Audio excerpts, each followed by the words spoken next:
in the way that we're used to it now, with veganism as the core philosophical position. That's new, and so that's interesting. It's this century only so far. So, and of course, well, Wendy, I mean, you must have had the same kind of thing to me, right? Yeah, exactly. Really, when I first started, it was coming across a stall in Sheffield. It was Uncaged Campaigns, as was then. They are no longer called that. They're a different. Yeah.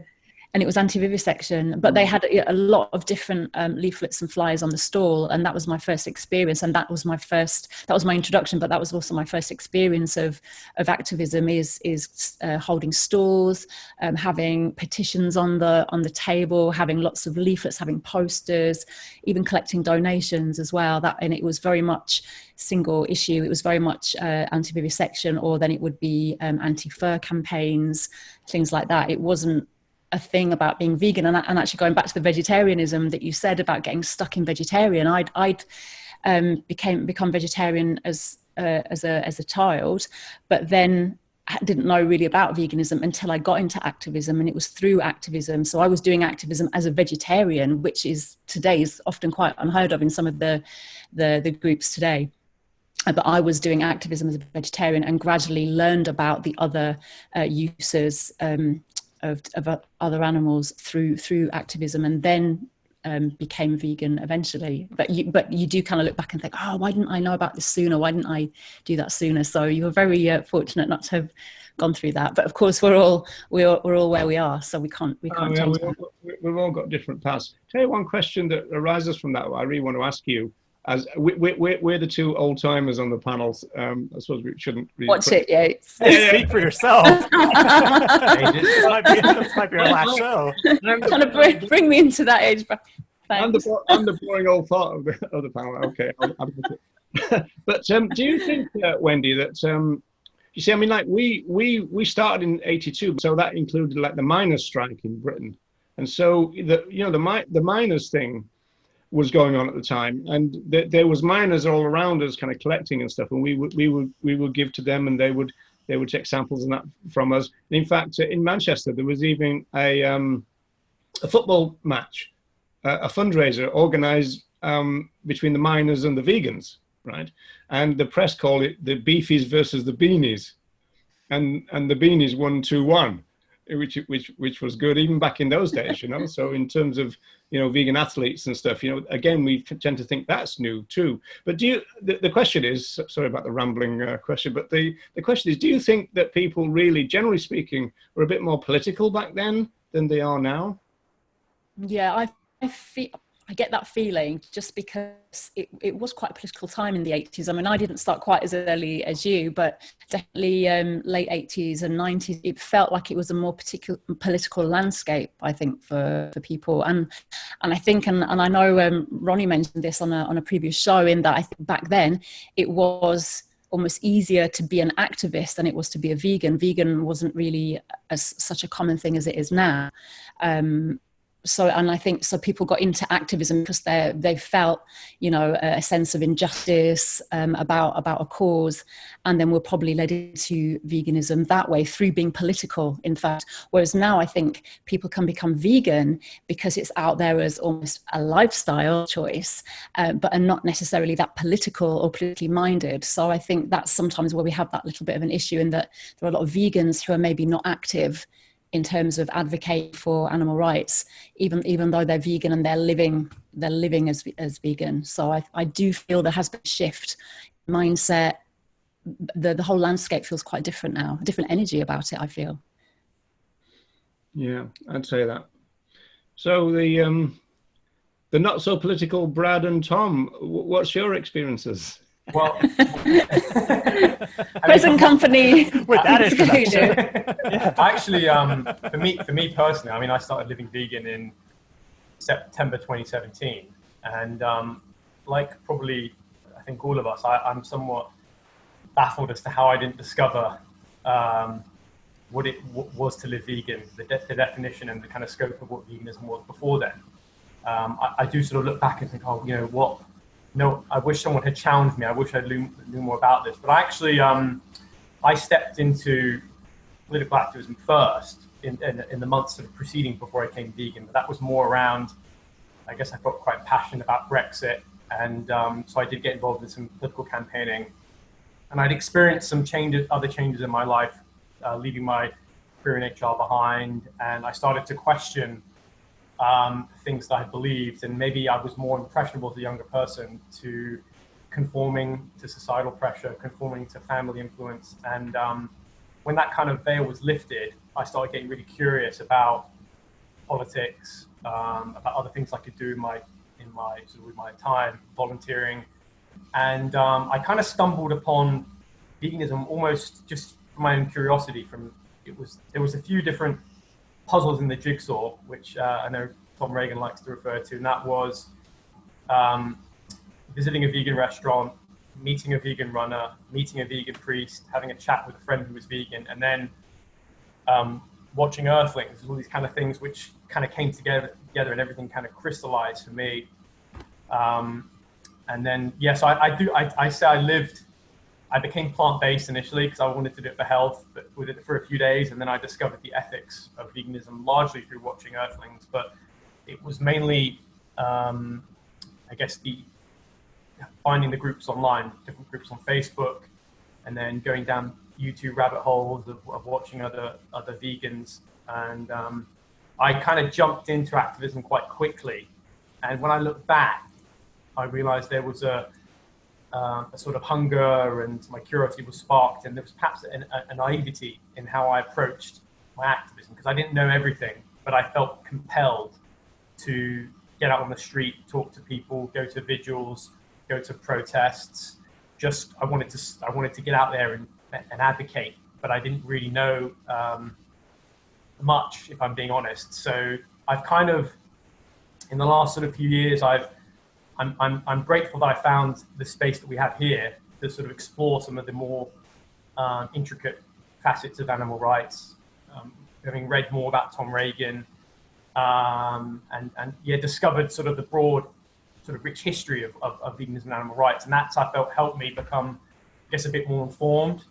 And now my, I guess, advocacy is focusing mainly on sort of street outreach. Is something that I enjoy. I enjoy the stimulation of meeting different people, and trying and understanding them, and and trying to get them to think about animal rights. And also, I've set up myself and a few others have set up a local kind of grassroots group based in Surrey called the Surrey Animal Liberation Alliance, and we could talk about that a bit later. So I'm working on that at the moment, and then I've also done a number of talks to secondary school students, which I know Brad can speak on that as well, because he's entered that area. So yeah, that's kind of me, my background. But yeah, you got quite a wide range of activities already in a way. You mentioned street activism, and you like it and everything. But did you feel a kind of pressure to do that? And because this is possibly a movement issue, talking about ableism, and some people can't do that, and then they feel a little bit inadequate and stuff. And I suppose we need to develop a culture where if people can't do either what we can do and they can't, or we like and they don't, we shouldn't, as it were, as a movement, punish people like that. But I think sometimes maybe do you think that happens, do you think? I think that sometimes, there is a general kind of definition of what activism is, what activism is in our community. And that appears to be sort of street outreach and doing protests. And I think that you're right. I don't think it's inclusive enough to accommodate many other different forms of activism. I mean, there's so many different forms, isn't there, that can be included in that. So I think that is problematic. And I must confess, I bought into that initially, and I did feel a bit pressured to get out there and do that specific form of activism. I mean, I know that one thing that changed was that at one point people would regard being and living vegan as a form of activism, even a form of campaigning, in the sense that you were doing something for the cause every time you ate, or every time you went to to buy stuff. But also, of course, that old joke about the vegans will always tell you that they're vegan and everything. I mean, like, vegans tend to talk about their veganism, and so I've never known many, as it were, silent vegans.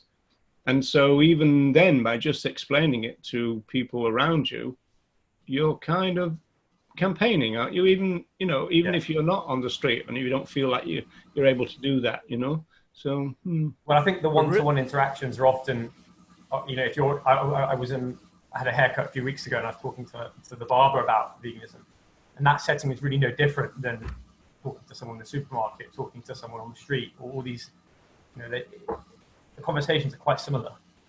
What did you say? Take care, this hair is vegan. Yeah. Well, it pays to be ready for those experiences in day-to-day life, doesn't it? I mean, one thing when I was first kind of getting my confidence was just wearing vegan t-shirts. And even if people didn't engage with me, I could see them reading it. And it's just it's a nice, easy way to get started. But to be honest, I mean, maybe we can talk a little bit more about kind of communication strategies, but you have a few chats about it, and it takes some practice, but I think you can get skilled up pretty quickly. Because as I think you get used to responding to where do you get your protein pretty quickly. So there, and yeah, because Tom, we kind of have you to thank for a lot of the show starting up, don't we? Because you kind of started a Zoom call kind of as a small group, and then we kind of just naturally followed that, and then kind of started doing them publicly, and here we are. Yeah, it's Tom's fault, folks. I do all the work now. It's kind of grown, isn't it? Yeah. Actually, I got a very brief, funny story about a t-shirt, the t-shirt idea, because I was in Ireland, we've got not your ma, not your milk, ma instead of mum or mom. And I was wearing that t-shirt, not your ma, not your milk. And there was a woman in front of me on the conveyor belt. She had a 2-litre carton of milk, and she laid it down and covered it over with all the other shopping. So, to kind of hide it from me. So, people do see them, and they do register what's going on. One woman came up and said, "Does that mean what I think it means?" I said, "It depends on what you think it means." And then we ended up having a really long vegan conversation just based on the t-shirt. So Brad, what's your story, man? Well, brief summary. So as Jeremy said earlier, myself, Tom, in this game for about half a decade now, which sounds a lot longer than 5 years. So I will use that phrasing going forward, half a decade. I had my consciousness pricked, if you want to call it that. I'd never even met another vegan before I started diving down this rabbit hole. It came about through watching YouTube videos of bodybuilders and gym goers. And there was a channel I was following at the time, and they decided to go vegan, or at least adopt a plant-based diet for a period of time due to something they'd seen about a slaughterhouse. And my kind of realizing that I didn't even want to watch this slaughterhouse video said all I needed to know. I'd always subconsciously known that our dealings with animals aren't right and are not fair, but I think I was very socialized with the idea of it being humane. That took a while for me to kind of break free of that idea that I'd been grown up to believe in. I never identified as a vegetarian, but I'd say at least dietarily, I made that transition over a couple of months, which apparently is not a long time. And when it comes to becoming more active, I think I'd always had this sense of wanting to be rebellious, wanting to kind of stand up against the dominant cultures. And I mean, what better way to do that than animal rights activism? My first demonstration was the Animal Rights March in London in October 2016. Never taken part in any sort of protest before, so I'll never forget how empowering that was. I think I might have even ended up crying at some point during the march, which I don't really do often. So it really, really affected me and really fired me up. From there, I went full kind of head first into activism, and I ended up organising street outreach events in central London for about 2.5 years. And as Tom alluded to earlier, I'm now looking into something that I believe to be more efficient, and that is school talks or university college talks. That's obviously been a bit hampered by the lockdown situation, but I did manage to hold one online presentation by virtue of working at a school. And it was a small group, but it was good to get the experience under my belt. And yeah, hoping to push on from that, really. That's a brief summary. Yeah, how have you found the process of like the school talk versus standing on the street? I mean, you mentioned efficiency. I mean, so it sounds like it comes across as a better use of your time in general. I think so, because when I'm kind of comparing the two ideas of let's say a cube or an Earthlings Experience event versus a school talk, first of all, for a street demo, you need multiple people really to make it work and to reach a decent number of people. Whereas a school talk, it can just be yourself, and you could have an audience of potentially hundreds, and ideally at least somewhat engaged audience as well, which we know isn't always the case with street outreach. A lot of the time people might stick around out of politeness, but really they want to get on with their shopping. Not always easy to gauge if people are truly engaged with us, but I think that's a big difference as well. And yeah, as I say, time it takes to carry out these talk versus a street event. Street events can go on for 4, 5, 6 hours. How many people are you going to reach as an individual? Maybe 10 to 20 on a good day.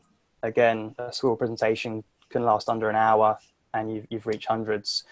The only issue that I'm still working with, and I think Tom is learning as well, is getting access to the schools, to the education facilities to actually It's always a big problem. host. Yeah. Yeah, so that's something I'm still working out myself.